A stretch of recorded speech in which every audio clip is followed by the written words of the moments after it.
de notre pays à la Coupe du monde de football.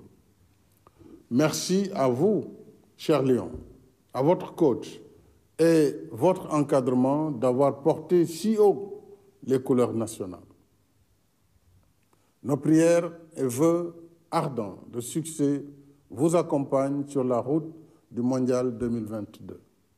Comme toujours, l'État sera à vos côtés pour vous apporter tout le soutien nécessaire.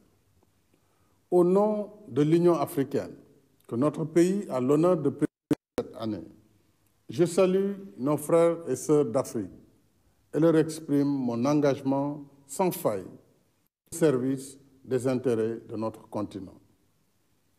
Par la grâce de Dieu, notre fête nationale se tient en période d'intense ferveur spirituelle avec le Ramadan et le Carême. Puisse l'esprit de foi et de concorde que porte ce temps béni raffermir notre vivre ensemble dans la paix, la stabilité et l'harmonie nationale. En raison des travaux sur le chantier du BRT, le défilé marquant cette édition aura lieu à la place de l'Indépendance en format réduit, mais avec toute la solennité qui exalte notre commun vouloir de vie commune et la symbiose armée-nation. En votre nom et au mien propre, je redis à nos chers anciens combattants nos sentiments de respect, d'affection et de gratitude. Le souvenir impérissable de leur sacrifice pour la défense de la liberté restera toujours gravé dans nos cœurs et nos esprits. À vous, officiers, sous-officiers et militaires du rang, je réitère ma confiance et la fierté de la nation. Je salue la mémoire de nos soldats tombés au champ d'honneur. Aux blessés, j'adresse mes vœux de prompt rétablissement. Je renouvelle mon soutien à ceux et celles parmi vous qui sont déployés au service de la paix dans le monde et en opération pour la défense de l'intégrité territoriale et pour la lutte contre la criminalité transfrontalière et le pillage de nos ressources naturelles. J'ai donné ordre à nos forces de défense et de sécurité de poursuivre sans répit ces opérations jusqu'à ce que tous les objectifs assignés soient atteints. Les hommes et femmes qui ont choisi le métier des armes pour défendre les intérêts vitaux de la nation, au péril de leur vie, méritent notre soutien et notre gratitude. C'est pourquoi je tiens à l'amélioration constante des conditions d'existence de nos soldats, l'efficacité opérationnelle de leur mission et la quiétude de leur famille. Cette année, le thème de la fête de l'indépendance porte sur force de défense et de sécurité et résilience nationale. Dans un contexte mondial agité et incertain, qui s'ajoute à la profonde crise sanitaire et économique née de la pandémie Covid-19, ce thème nous invite à persévérer dans nos efforts individuels et collectifs face aux épreuves de notre temps.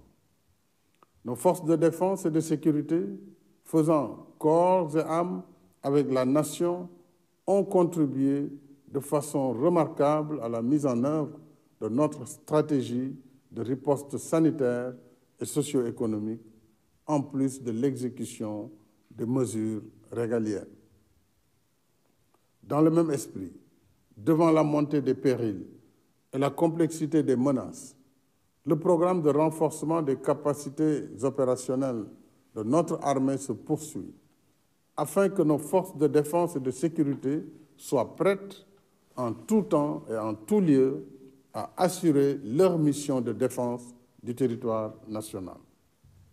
En outre, 12 nouveaux escadrons de gendarmerie, 11 commissariats de sécurité publique et 3 postes avancés aux frontières ont été créés, en plus de l'acquisition de nouveaux moyens de lutte contre la grande délinquance et la criminalité organisée. Ces efforts, parmi d'autres, seront maintenus et renforcés. Dans mon message à la Nation à l'occasion du Nouvel An, je vous ai entretenu de nos politiques de développement économique et social, y compris la mise en œuvre des projets d'infrastructures indispensables à l'objectif d'émergence. Depuis lors, nous avons inauguré le stade Abdoulaye Wade de Diamniadio et le pont Nelson Mandela de Foundiougne, mis en service l'autopont de Cambérène et lancé les travaux de la deuxième phase du TER pendant que l'exécution des projets du BRT et de l'autoroute Mbour-Fatick-Kaolack progresse à un rythme satisfaisant. En même temps, la formation au métier, l'emploi et l'insertion socio-économique des jeunes restent au cœur de mes priorités. La mise en œuvre du programme d'urgence Xëyu Ndaw ñi, financé à hauteur de 450 milliards de francs CFA sur 3 ans, se poursuit au sein des pôles emploi et entrepreneuriat pour les jeunes et les femmes. De l'ADER, de l'ANPEJ, de l'ADPME, du FONGIP, du FERA, du Promoville, de l'AGETIP, du 3FPT et de la Convention nationale État employeur privé. Au total, dans différents secteurs tels que l'environnement et le cadre de vie, la santé, le tourisme, la sécurité, le service civique national et l'animation socio-éducative, le programme d'urgence a généré 46 334 emplois, 12 200 bons de formation et financé 86 023 bénéficiaires. Des centres de formation dans les filières de l'horticulture, de l'aviculture, de l'hôtellerie et de la restauration ont été réceptionnés à Diama, Thiep, Diamniadio, Gandon et Ziguinchor, et 12 centres de proximité ouverts dans différentes localités des régions de Saint-Louis, Matam, Louga, Diourbel et Fatick. Ce soir, mes chers compatriotes, considérant le risque élevé de pénurie et de flambée des prix en raison de la crise mondiale, j'appelle à une mobilisation générale pour accroître et valoriser davantage nos produits agricoles, d'élevage et de pêche. Afin de soulager les ménages, j'ai fait baisser les prix des denrées de première nécessité, notamment le riz, le sucre et l'huile, et augmenter la subvention du riz local. Mais pour être à l'abri des aléas de la conjoncture internationale, nous devons, par un effort individuel et collectif sur nous-mêmes, faire preuve de résilience en gagnant au plus vite la bataille de la souveraineté alimentaire. Car, à vrai dire, l'indépendance n'est pas l'acte isolé d'un jour, mais un combat permanent qui se gagne également sur le front de la sécurité alimentaire. C'est ce qui ajoute à la souveraineté nationale un surcroît de liberté. Il nous faut produire ce que nous consommons et consommer ce que nous produisons. C'est le sens des investissements massifs que l'État continue de consacrer à la modernisation et à la diversification des secteurs de l'élevage, de la pêche et de l'agriculture.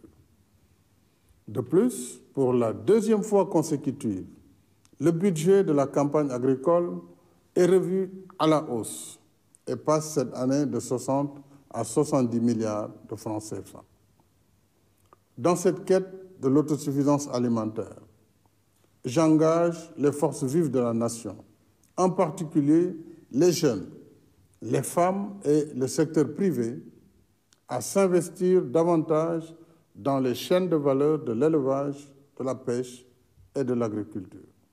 L'expérience des domaines agricoles communautaires montre que nous pouvons relever les défis à l'image des belles moissons du DAC de Keur Momar Sarr, 7 mois seulement après son lancement en juillet dernier. Il en est de même du projet pilote d'incubateur de Mboro, lancé par le programme sénégalais pour l'entrepreneuriat des jeunes, en partenariat avec le secteur privé dans le cadre de l'initiative Xëyu Ndaw ñi. Ce complexe multifonctionnel moderne, financé à plus de 5 milliards de francs CFA, a réalisé d'excellentes performances en mettant sur le marché des produits de qualité. En outre, l'incubateur a formé 1053 jeunes, plus de 22 000 membres de GIE et assisté 500 jeunes entrepreneurs à accomplir les formalités administratives nécessaires à leur activité. Relever le défi de l'autosuffisance alimentaire, c'est aussi faciliter les échanges entre les zones de production et les marchés. C'est l'objet du programme spécial de désenclavement portant sur plus de 2500 km de routes en cours d'exécution.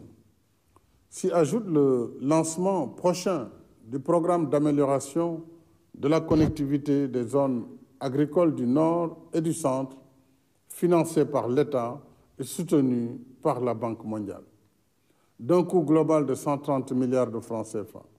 Ce nouveau programme mettra en place des infrastructures routières et de renforcement des capacités en matière de formation et de production. Il permettra, entre autres, de faciliter l'accès aux zones de production agricole, de pêche et d'élevage, afin d'améliorer les conditions de transport et renforcer les échanges intérieurs avec les pays voisins. De plus, le volet rural du programme d'appui aux communes et agglomérations du Sénégal, PACASEN Rural, financé à hauteur de 352 milliards de francs CFA, démarrera cette année pour améliorer l'accès aux services sociaux de base dans 435 communes. Je rappelle que la composante urbaine du PACASEN est déjà en cours d'activité. Les politiques d'équité territoriale et de justice sociale resteront toujours au centre de mes préoccupations, car du fond de mon cœur, je veux que chaque Sénégalaise et chaque Sénégalais ait sa part de bien-être, de dignité et de décence qu'une nation qui se veut solidaire, unie et indivisible peut offrir à tous ses citoyens. Telle est la vocation de la nation sénégalaise.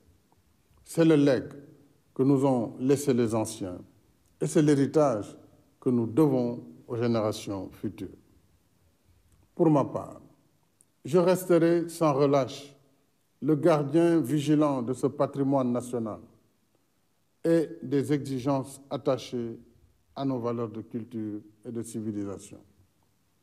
Ensemble, mes chers compatriotes, sur la voie tracée par nos anciens, continuons de bâtir cette nation riche de sa diversité, cette nation chaleureuse et accueillante qui nous couvre et fait battre notre cœur à chaque instant de notre vie pour donner vie et force à notre destin commun. Vive le Sénégal, bonsoir et bonne fête de l'indépendance.